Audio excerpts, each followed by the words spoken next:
Hello and good morning, British and American culture students. It is 9:30 and our quiz is going to begin in 10 minutes. So good luck, even though I'm talking to you from the future. Good luck. I hope everybody follows the instructions and especially submits before 10 o'clock. Technical issues are not accepted as an excuse. I apologize, but there's nothing you can do about that. So as I said before, there's 6 quizzes, you get your top 5. So make sure everything's in order. If there's a technical problem for everyone, then the quiz has to be redone. But if you have an individual technical problem, you get 0. Nothing I can do about that, okay? Now, we're moving forward through the 16th century now, and this is content that's going to be on the next quiz. So obviously, everything that we've done so far about Henry and the Reformation, that's material for the next quiz, and this lecture will be for the next quiz and the following one. So that these 3 lectures, this is the middle one. The one on Tuesday will be about the 17th century. These 3 lectures are the content for quiz number 3, okay? Which is 2 weeks from now, remember? Okay? So we're a little bit ahead, but I'll remind you again, because we got to keep this pace up. Usually what happens is it takes me a long time to explain this stuff because this is my area of expertise and this is what I like the most. I think this is one of the coolest periods of British culture. So I like to explain some of the things, even though I'm not going to quiz you in precise detail. There's some really, really interesting stories that go along with this, including, Henry VIII, going through 6 wives and executing several of them and divorcing, multiple, and having 6. He's a dramatic character.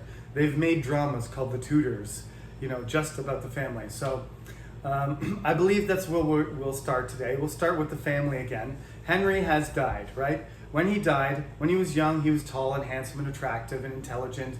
And overall, he was a pretty good king, but he was too powerful. He was selfish. He was emotional and mercurial. So he would get suddenly angry, just like his ancestors. There's quite a few English kings, like the guy who used to chew on the carpet, right? Henry II used to get so angry that he'd chew on the carpet.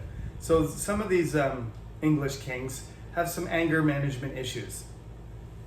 Henry VIII executed a lot of people.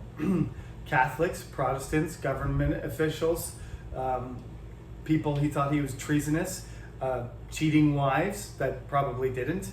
That's what he did. When he got angry, he killed people. So he's not going to be called Henry the Great because there was a lot of people who were terrified of him. But at the same time, the country was very stable.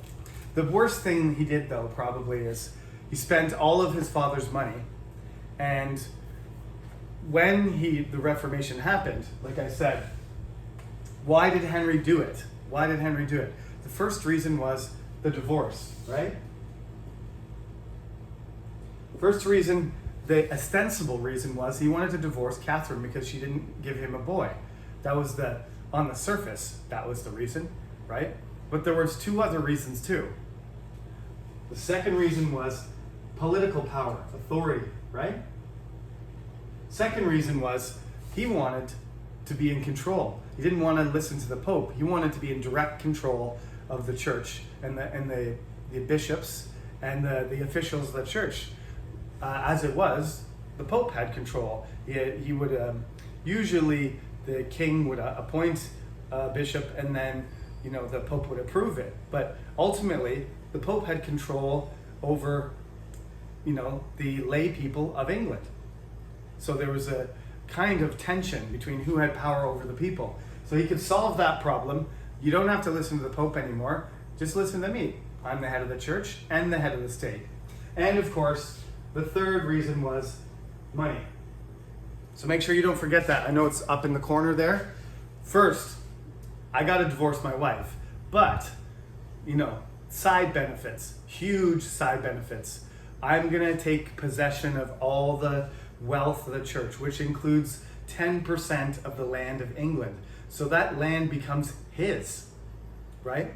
Which means he doesn't really have to worry about money anymore because he's rich. But what does he do with it? He sells most of it. He uses it up to get loans and to support military endeavors. So he fights in France. He fights against various different countries and involved in religious and political wars. And by the time he dies, not only has he spent all the money that Henry VII, his father, saved, that's completely gone, but the endowment from the monasteries, all of the wealth of the church that he collected or stole, if you want to call it that, it's gone too, right? So this is going to be a big problem because where are you going to get money from? You got to get money from taxes. And remember, I keep saying, what do people hate the most? Death and taxes. So the authority, though, he maintains. However, that authority that he had is going to sort of collapse or diminish because he is Henry VIII. He is a scary, powerful, intelligent, manipulative man with strong connections and decisiveness. He has a lot of good qualities. He's a powerful leader, okay? And he dies. And his son, Edward, who's the third child, by the way, these three children of his, they are from different mothers, as I told you, right? Jane Seymour is Edward's mother. Mary's mother is Catherine of Aragon, the Spanish queen. And Elizabeth is the daughter of Anne Boleyn, the Protestant whore. I shouldn't say that, but that's what they labeled her. But I mean, she was the Protestant queen, and her family was the Boleyn, group, and they were kind of, as soon as she got killed, they were pushed to the side. So Elizabeth, it goes Edward first, then if Edward dies, it goes to Mary because she's the oldest, and then Elizabeth. But the likelihood of Elizabeth being queen is very unlikely. So these three princes and princesses, they grow up separately. Sometimes they take pictures together, but Elizabeth is really in the corner. Obviously, Henry hated her mother. I mean, he felt passionately in love with her, and they had a baby together, but they had a terrible, falling out, resulting in her death. Like, he killed her, he hated her so much. So he doesn't really pay attention to Elizabeth at all. He pays attention to Edward a little bit, but Henry's busy. He's got his own stuff. He still likes his hunting. He still likes his, drinking and his partying and his socializing. And he's still taking care of the business of running the kingdom. So Edward is educated mostly by his mother's family. Even though Edward's mother, Queen Jane Seymour, died when he was born, his family, the Seymours, raised him Protestant. Mary also gets ignored. She grows up not being trained how to be a ruler because they have Edward and they want a king, not a queen, and plus she's half Spanish. So she basically gets ignored. So does Elizabeth. But Elizabeth gets a Protestant education. Mary is basically surrounded by Catholics. So Edward's super Protestant, Mary's super Catholic, Elizabeth is moderately, reasonably Protestant, okay? So Henry dies. So in 1547, Prince Edward becomes Edward VI. And Edward VI is actually a pretty weak, small guy, not that healthy. So right away, there is some concern. How long is this boy gonna last? Is he gonna make it to adulthood? But nonetheless, he starts pushing the Reformation forward because, as I said, Henry was still Catholic in his heart. And he didn't, although he stole all the gold and the artwork and all the wealth, all the movable wealth and the land from the monasteries, he still wanted Mass. He still wanted the bishops to do Mass. He still wanted church to happen. Still wanted prayers and festivals. But Edward starts to eliminate that stuff. He starts to change the way that people are worshiping. So he's encouraging a real Protestant Reformation. He's pushing it forward. Okay, now we're going to start reading the Bible in English, and we're going to strip down, the ornamentation. We're going to have a simpler church service that focuses more on, what the Bible means, and not about the ceremonies and the festivals and the, the procedures and the symbols and stuff like that. So the country sort of it's Catholic, and then Henry makes it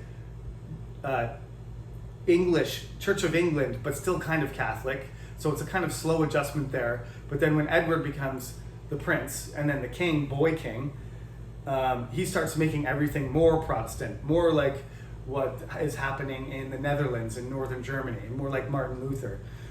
So everybody's like, okay, well, I'm still Catholic. I was born Catholic, but I better, put all my Catholic stuff away, hide them underground. Like lots of priests and people, regular people, just pretended or secretly did Catholic stuff. But Edward was trying to get rid of this. He wanted everyone to be Protestant and to stop worshiping as Catholics. So this is what he did for about 6 years.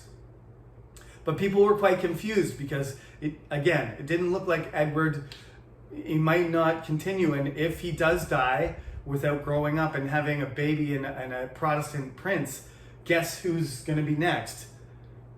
Catholic Mary, Queen Mary, right? And that's exactly what happens. He gets some sort of lung infection, maybe tuberculosis, we don't really know, and he dies. And then there is a kind of attempt to make Edward's cousin, she's another Seymour, she's a Jane as well. So this princess who's his cousin, they attempt, and she's smart, intelligent, reasonable, capable. The Seymour faction, they try to block Mary from becoming the queen, and they try to make Jane the queen instead. But it fails. The English people are actually fairly conservative. They don't like too much revolution. King Henry, then King Henry's son, and then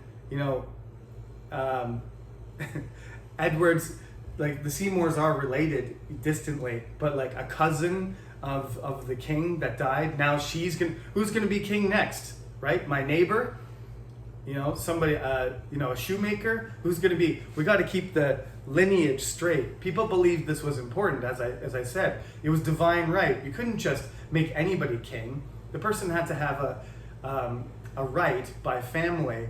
There had to be some concrete right. So even though they had a lot of support, Mary did too, and it turned out that the people decided in favor of Mary, and so the Seymours, they locked them away first, and eventually they rotted away in jail, and they executed some of them too. So that there was a sort of moment of instability, and then Mary became queen, and Mary was getting older already. She's the first.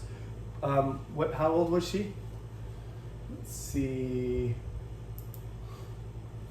Mary was born in 1516. So, what's that? She was born in 1516. So, she's at that point, she's almost 40. And she died when she was 42. So, she's 37. And, nowadays you can have a baby when you're 37. But 37 in the 16th century, you're probably not going to be able to have a baby. Maybe one, like it's the last chance, but people had their babies in their 20s. When you still were having babies when you're 35, that's late, right? That's usually, it's more dangerous. It's not as safe. First of all, delivering babies in pregnancy was basically unsafe. And as you got older, it was more dangerous for a woman's body. So once you get into your late 30s towards your 40s, you're considered, it's not a good idea to get pregnant at that point. Anyway, she gets married to Philip of Spain, of course, the King of Spain. So he comes over, and the King of Spain is like, I'm the King of England and Spain. But the English people are like, no, you're not. She's the queen. You're just her assistant. And he's very patriarchal and traditional, and he can't believe that the English people don't expect him to be the man in power. So he hangs around for like a year with his queen, and he's like, well, these people aren't, I'm not even the king here. I'm just some sort of, decoration. So I'm going out of here. I'm going back to Spain and my other, territories where I am the king. I don't want to be a fake king standing beside this English queen. But Mary actually was trying to let him give orders and stuff, but her government wanted nothing to do with the Spanish king. The main reason because he's Catholic. Mary's Catholic too, but it's been since 1534. As you can see, when Mary comes around, it's already been 25 years. They've already had Henry, strip the monasteries, destroy the whole Catholic system, replace it with a more basic Church of England. And then Edward has pushed it even further. And so, the Catholics, people who remained Catholics were really, hiding and afraid, and they started to bring their Catholic stuff out. But there's a lot of Protestants now. And because the land that was taken from the Catholics, what Henry did is sell it to people. Those people, if Queen Mary wanted to restore the Catholic Church and get the church land back, she would have to take it back from the people that bought it, right? They don't want to sell it or have it taken away. Now they're Protestant, not just because they believe in the religion, but because I bought the land, because this is Protestant land now. If I turn Catholic, I got to give it back. You know what I mean? So it's already very difficult to turn the clock back. But Mary does her best, and she says everybody's got to be Catholic. She starts appointing bishops, and she starts trying to rejuvenate, but there's a lot of damage that's been done. And as you can see, she only has 5 years to do this. Her king, her husband, leaves. So how is she needs to have a baby right now, but he leaves, so she can't really have a baby. So the end of her life is a disaster. It's not really her fault, but she was raised as a Spanish princess, Spanish foreign princess in England, marries a Spanish king, which made everybody nervous. Nobody wanted to unify Spain and England. They didn't want to become a province of Spain. She starts forcing everybody to be Catholic, and if you protested or you circulated Protestant ideas, you were a heretic, and she burned you. So she burned hundreds of people. So her nickname is Bloody Mary. And she's one of the most detested leaders of all time, up there with John, who else? Richard II, Edward II, Richard II, I told you. I didn't mention much about Richard III, but he's kind of iffy. He was, I don't know if I can put him in there. Anyway, John, Richard II, Edward II, Bloody Mary. These are some of the worst kings and queens in English history, mostly because she persecuted Protestants. The saddest thing about her life is that she started to feel like some stomach pain and some swelling. So she thought that she had become pregnant, but that was impossible because her husband was in Spain. But she thought somehow that there had been some kind of miracle. She's very Catholic, just like Jesus was being born in her stomach. But it turned out to be some sort of malignant tumor. She had some sort of stomach disease, and they killed her. So, this is pretty dramatic. Catholic, Protestant, Catholic. Now, Elizabeth, she's been, since Mary became the queen, she's been locked in the Tower. She's been in the Tower of London, locked, not really expecting to do anything, just, writing poetry, reading, spending her time, I guess, doing yoga. No, I'm just kidding. I don't think she did yoga. I don't know what she had a room in the Tower, and she was not allowed to leave. She was a prisoner there for the whole time. And the worst thing for her was there were wealthy, nobles that kept coming around and harassing her, like, we're not sure exactly, proposing to her, oh, you beautiful young lady, why don't we get married, and all, these are high level nobles like earls and barons and dukes, older men usually, but it's like, oh, you can marry my son, or I will marry you, or I'll take care of you, and we make a good match and try and persuade her. And we don't really know, like, these wealthy people had access to the tower where there was guards, and was she assaulted, sexually abused, verbally abused? We're not really sure, but we do know that she rejected all of them. Whether she's very clever, she's very smart, she was very proud.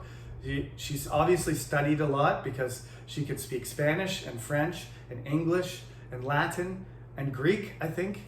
4 or 5 languages. This woman is brilliant. So these, stupid rich old men were no match for Elizabeth, even though she was only, 20 years old. She could handle them. Whether she got, attacked physically or not, definitely she could handle herself, and she managed to get rid of them, no matter who showed up over that period of that she was a prisoner. And that was a sign that she was going to be able to handle being a queen. Nobody knew that at that time, but when Queen Mary died,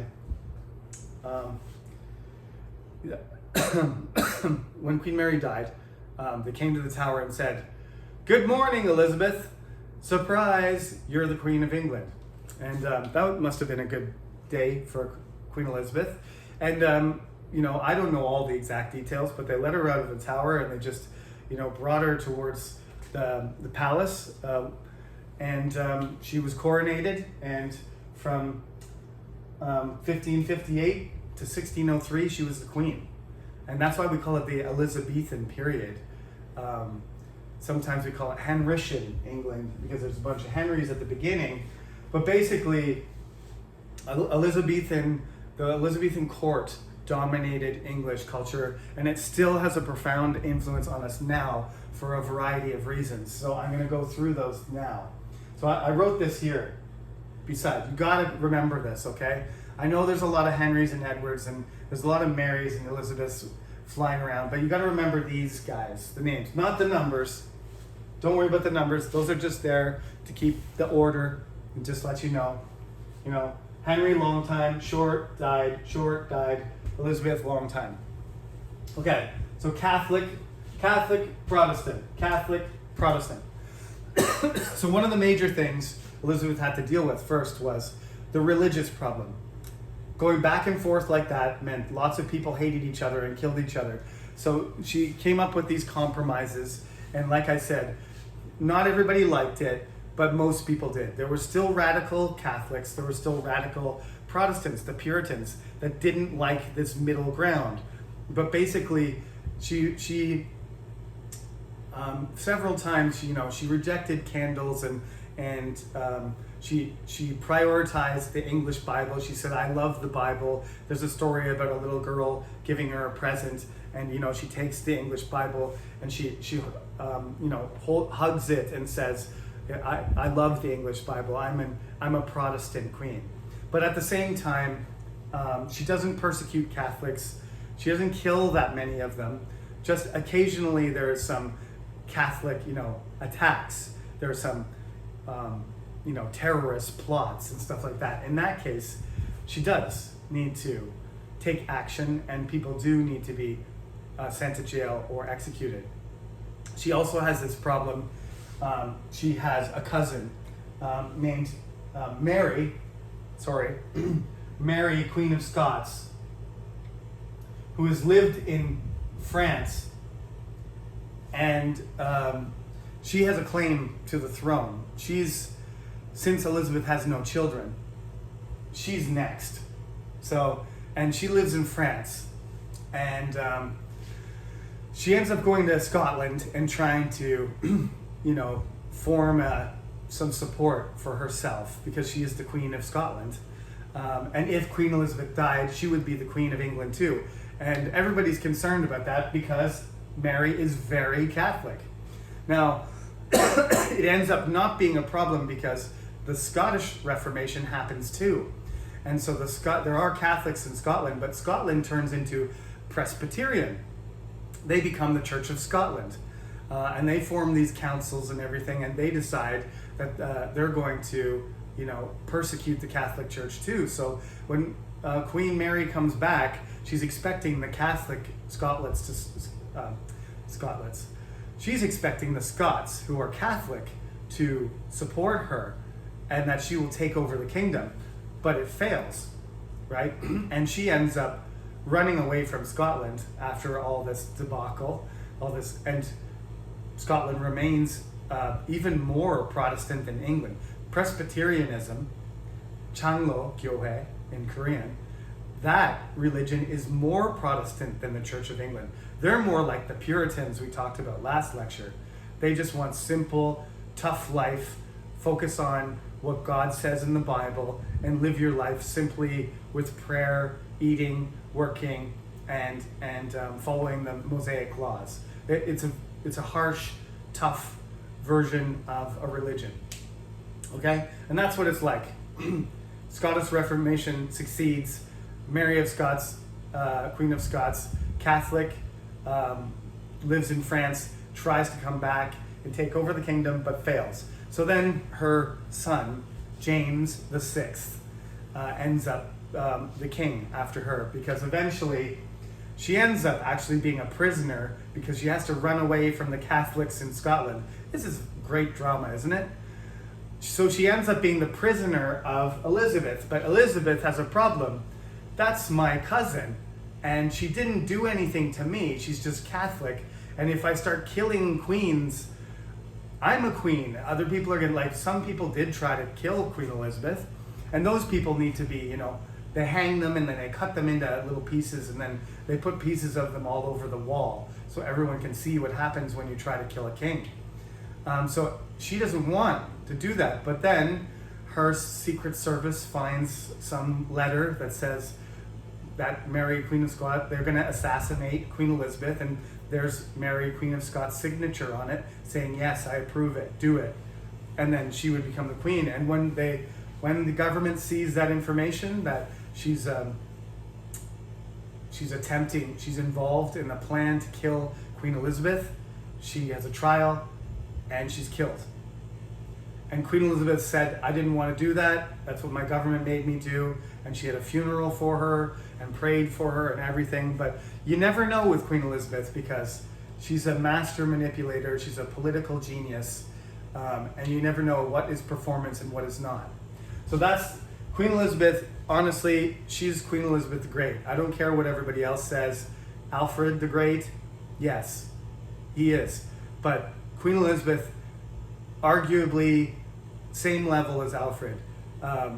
He's not, maybe she's not a military leader. Maybe if that's your criteria, she can't be Elizabeth the Great because she's not actually a military general, a leader of men. She didn't fight in battles. But every other criteria, she's exceptional. Plus, she's a woman in a male-dominated world.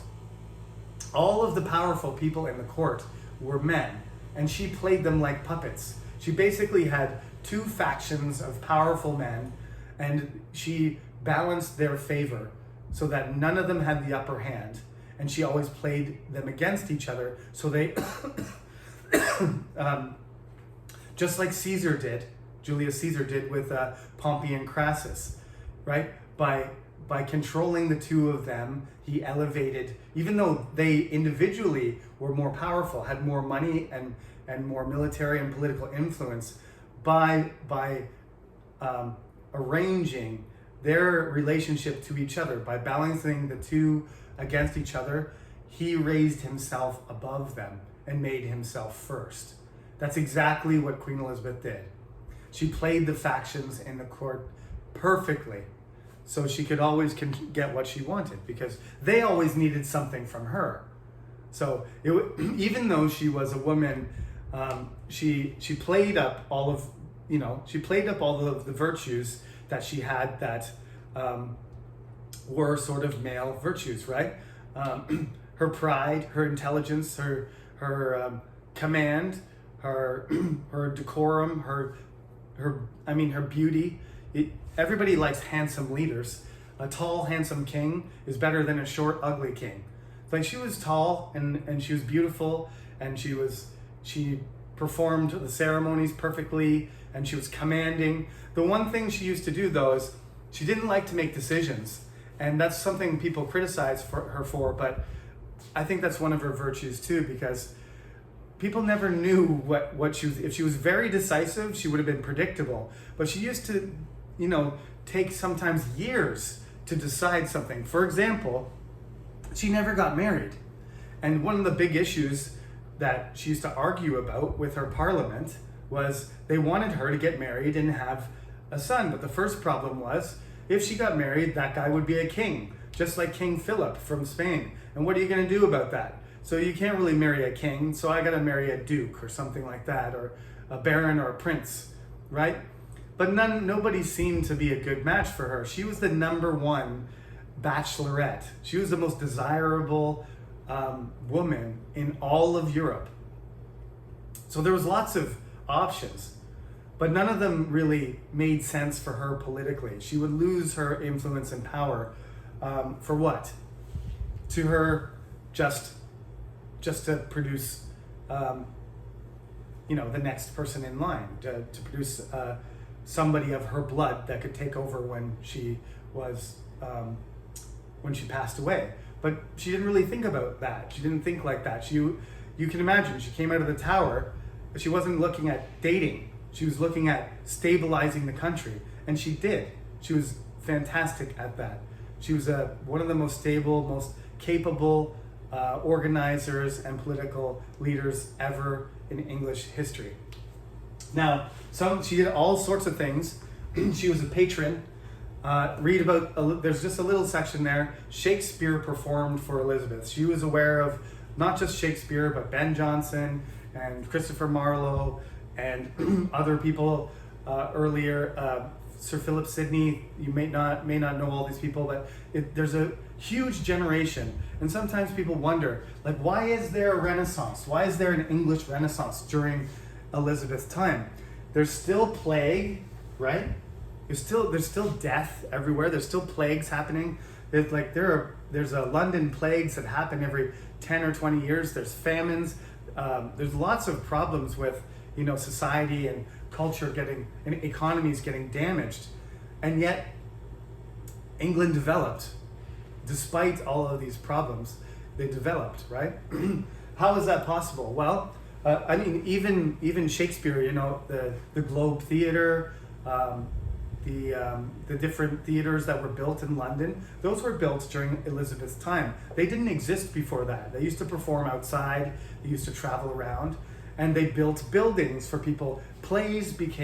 She was endorsed art.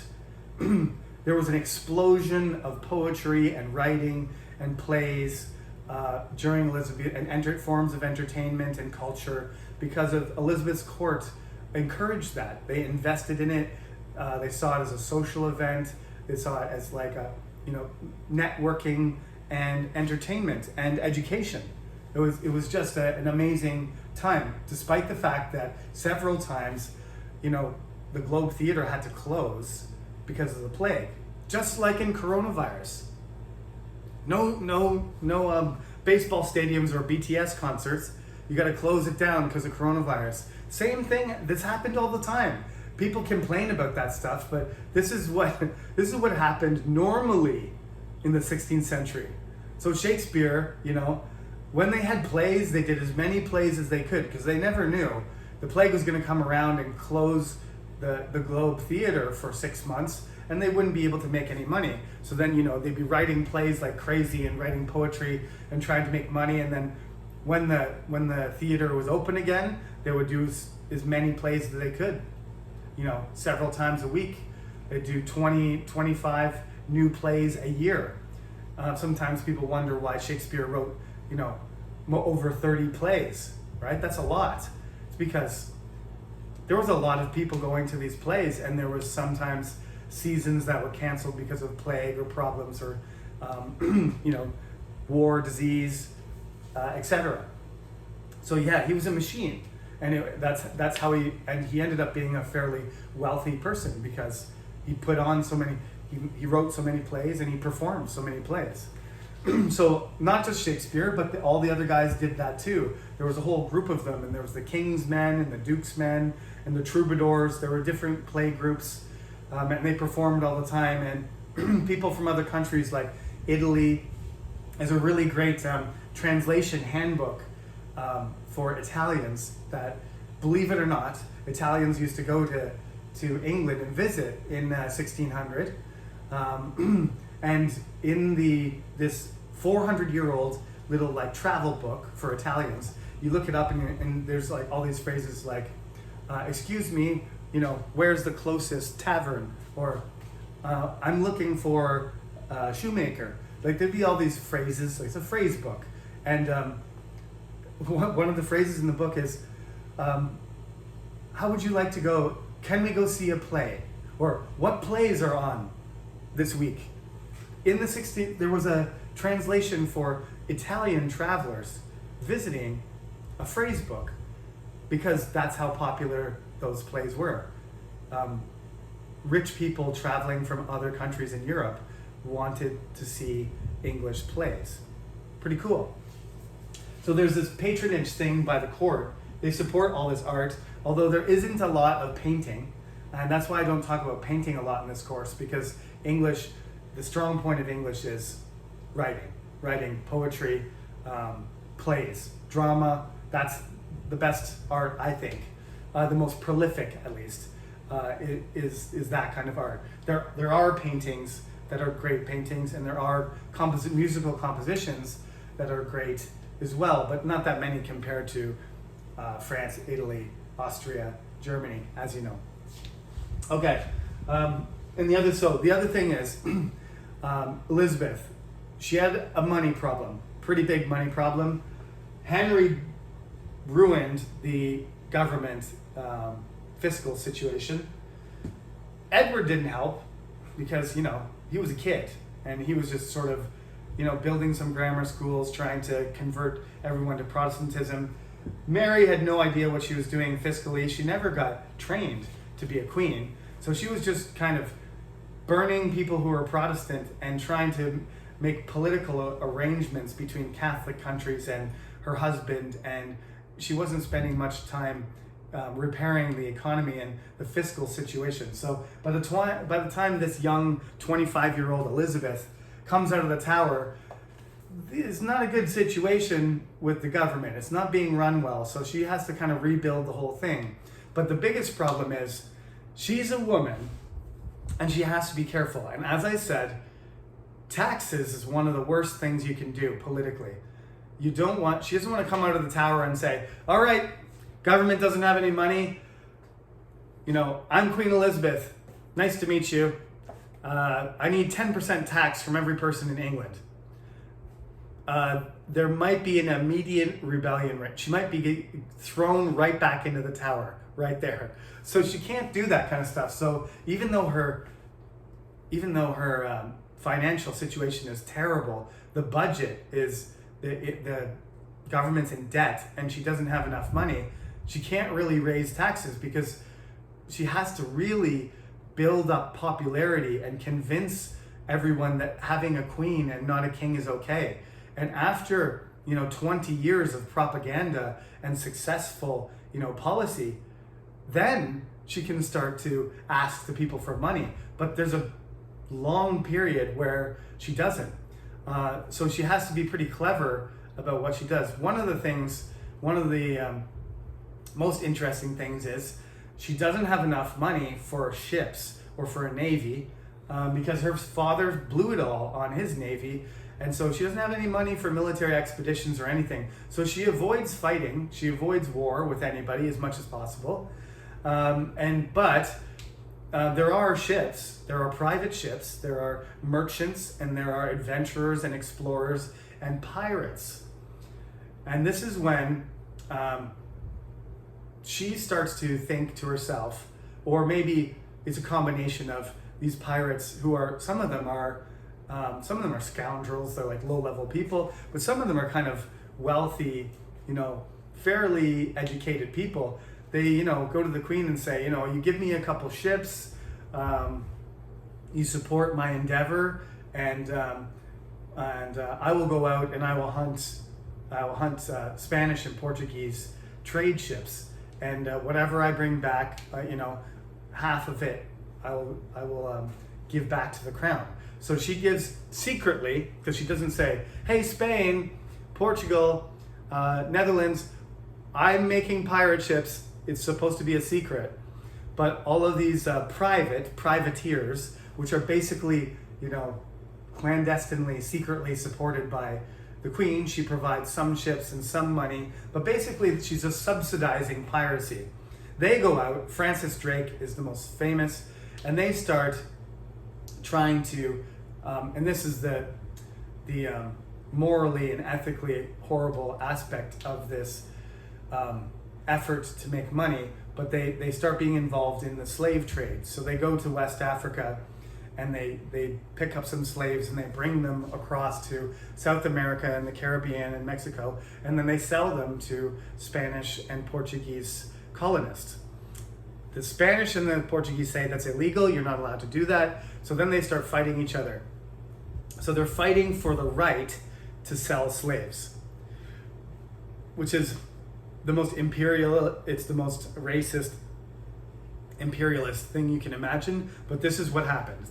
There was a battle between multiple European countries, nations, empires for the right for Atlantic trade. And the most valuable thing was slaves going west, gold and silver going across the Pacific Ocean, or coming through the spices and stuff coming through Panama from the New World. There was a triangle trade, it was called. So eventually there became like manufactured goods and cloth coming down to Africa, being exchanged and payments being made for slaves. The African people were kidnapped or sold by rival tribes. They were transported across the ocean, and then gold and silver and spices were picked up and they were taken back to England in a triangle. England was a poor country, very poor at this point. They wanted Spain was incredibly rich. They were so rich that it was too much. Like they had so much silver that the inflation in Spain and Europe was getting crazy. Even in China, the silver from Spain was making its way to China, and there was too much silver in China. So it caused an economic problem in China, because there's, when you have too much silver, that means that the value of silver drops. And then if that's what you're supposed to pay for your taxes, or that's how your money system works. So there was a financial crisis in China because there was so much silver coming from South America and Mexico that it was flooding the world market, not just Europe. So Spain is the richest country in the world. They have the largest empire, and these pirates decide that they're going to tangle with them, and they do, and they are successful. Sometimes they get caught, sometimes they get executed or thrown in jail, or tortured, or their ships sink, but they also succeed. And when they succeed, it's absolutely ridiculous. They steal boatloads of spices and gold. When they come home with what we would say is like half the budget of the government for 1 year. Like when Francis Drake comes in with a boatload of gold and silver, we're talking like hundreds of kilograms of gold and silver. More gold and silver than you've ever seen, except for if you've watched a movie where you see Fort Knox and it's like rooms full of gold. But this ship comes back and it's so much money that it could pay for the government for half a year. It's ridiculous. He does this multiple times. So even though Sir Francis Drake is kind of a crazy adventurer, Jack Sparrow kind of guy, he's very popular, and the Queen appreciates, his skill. He ends up in the later in his life being too, taking too many risks and gambling too much, and he ends up some of his adventures, some of his exploration failed. But he does manage. He's the first person after Magellan, and he's the first captain ever to circumnavigate the globe. So Francis Drake is an incredible individual. He's fearless, and he dies, fighting, just like any fearless person does. Isun Shin, Horatio Nelson. Francis Drake was a crazy pirate, and so he died fighting on a ship. He went all the way around the world. He captured many Spanish ships, got incredibly rich. He also fought against the Spanish Armada, which we'll talk about next time. But he's an incredible. The story of Francis Drake is really interesting. The Spanish were so afraid of him that his nickname was El Draco, because Drake means dragon. So El Draco was the Spanish name for him. He was the dragon, right? Okay. So what else can I say here about Elizabeth? Oh yes, last part of the lecture for today. I listened to a lecture by an expert historian. His expertise is on the 16th and 17th centuries, so I really enjoyed listening to his lecture, and he taught me a lot of things. He's an expert on the Tudors and the Stuarts. So we're talking about the Tudors here, and when Elizabeth dies, the son of Mary of Scots, ironically, King James VI of Scotland, he will be the next in line. He's her nephew, and he's the closest relative. So he will come down from Scotland, and he will become the first Stuart king. Now, what happens to the Stuarts is what goes on from Henry VIII all the way through to the end of the 17th century. So the problems that underlie the culture, the society of the British state. It's not the British state, the English state, but Scotland has similar problems. These are the main problems, okay? So these are the problems that the government and the king have to solve, but they don't. So there ends up being war as a result, okay? So I'm going to go through them and remember these. Please remember these. These are very important. Midterm questions, final exam questions, quizzes. These are essential things to know because they're fundamental parts of British society. This is a way of breaking down how British society works. What things do the British people need in order for their society to function? What are the most important things for their culture, to be stable? Okay. So, in order for the state, the British state, the English kingdom, to be stable and be effective, to run properly, the first thing is what we've been talking about, the sovereignty thing, right? This goes back to Magna Carta. Okay? How powerful is the king? Is the king above the law? Is the king just, another rich guy who's elected? Is he chosen by God? So he's the ultimate judge, and there are no laws that he has to. He's an authoritarian, an absolute monarch. So if he just says, "I don't like you," throw him in jail. He can just do that. Or is there a law? Is there a great charter that even the king has to abide by? Right? The Magna Carta in 1215 kicks this off, but this is still a debate. Still, when Henry is king, 300 years later, this is still a debate. But this is probably the strongest thing here is who should be in control, right? Who should have the authority? Increasingly, rather than it being the king, the shift is going to be towards Parliament, right? Now, Henry VIII is a very powerful, strong king, but he has a parliament and he does listen to them, but he's such a strong leader that they just do what he says. But what happens, here's another, this is a star because it's not a number, but if there was another one, what about the personality of the king and the ability of the king? What happens if you don't have Henry VIII, who's a scary, intelligent, decisive, powerful, charismatic leader. What happens if you have a weak king? Right? Then Parliament takes over, or somebody like another powerful rich person controls that guy. That was part of the problem with Henry VI.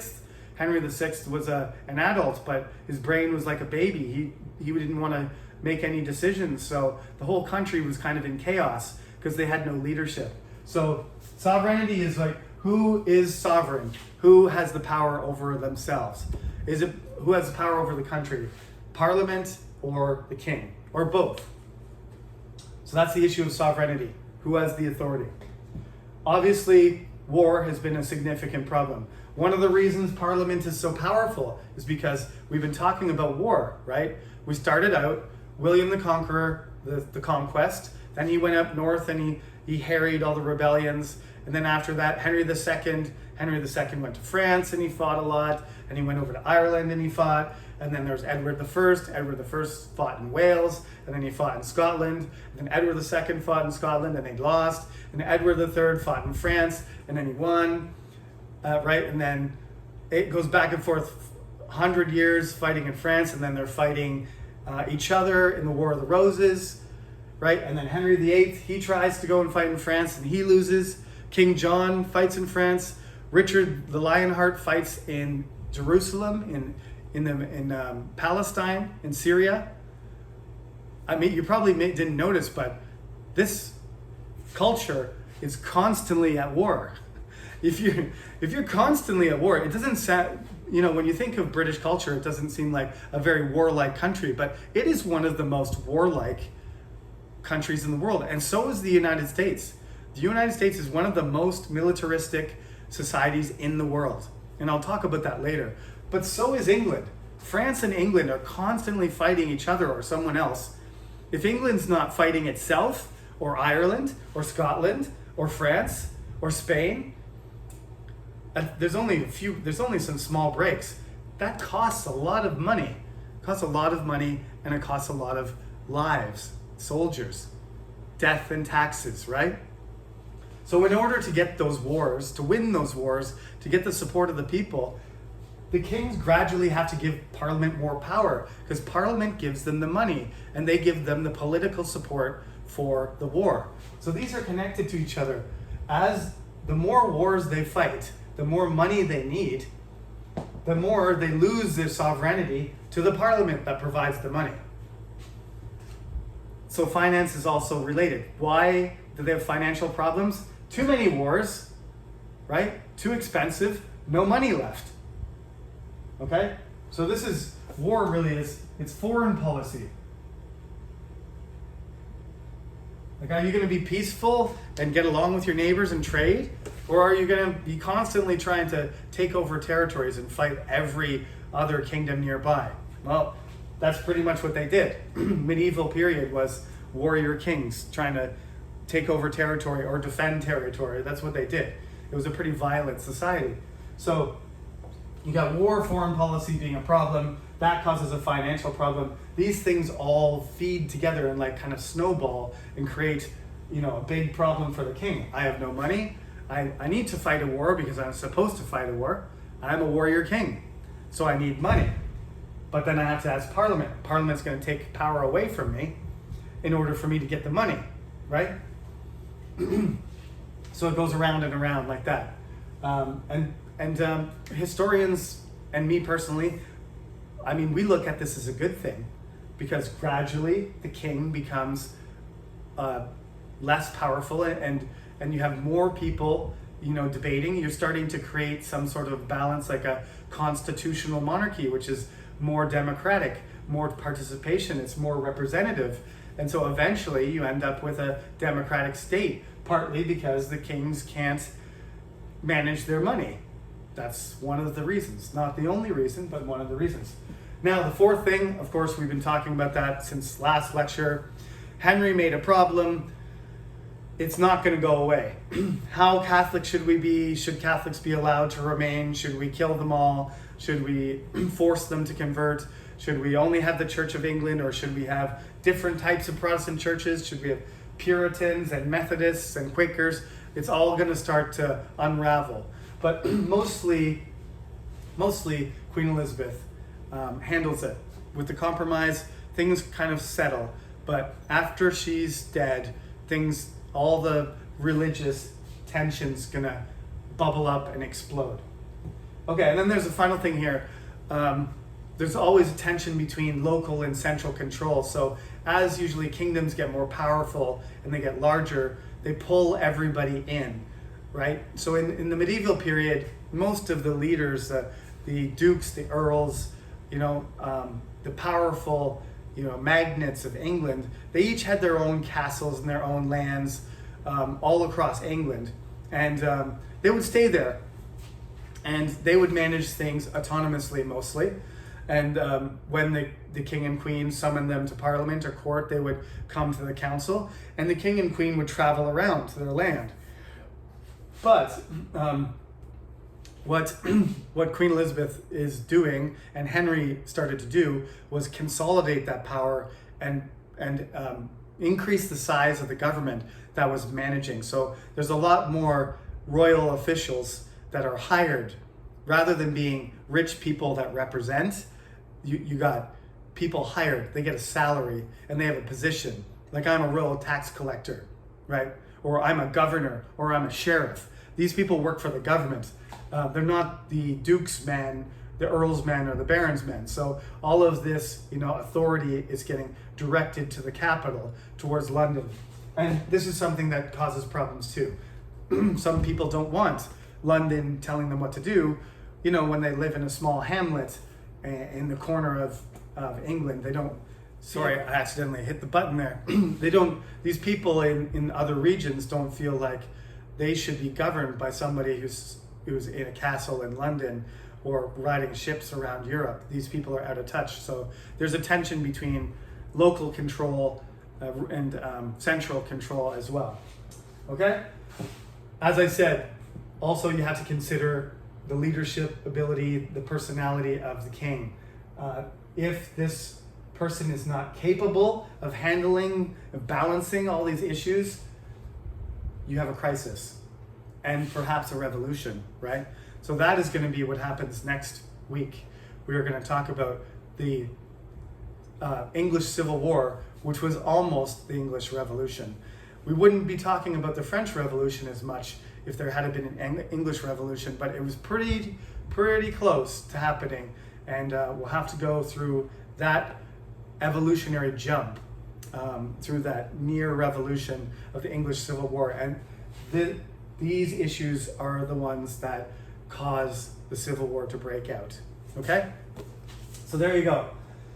Like I said, Elizabeth, she managed to do all these things, but one of the things that she still felt that she couldn't do is she never really raised taxes. So, the only ways that Elizabeth could get money was sort of by, she got customs, right?